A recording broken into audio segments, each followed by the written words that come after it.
ఇక్కడ డెమాన్ గురించి ఒక మాట చెప్పుకోవాలి. టికెట్ ఫినాలే నేనే కొడతాను అని బర్నీ గారితోటే ఛాలెంజ్ చేశాడు. ఇక్కడ ఆ చెక్కల బ్రిడ్జ్ టాస్క్‌లో డెమాన్ చాలా నెర్వస్ ఫీల్ అయ్యాడనిపించింది నాకైతే.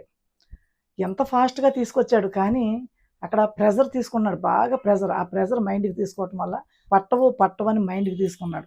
వెళ్ళి తూనీగలాగెళ్లి తెచ్చుకోవచ్చుగా. ఎంత ఫాస్ట్‌గా ఆడాడు ఆ బాక్సుల టాస్క్‌లో.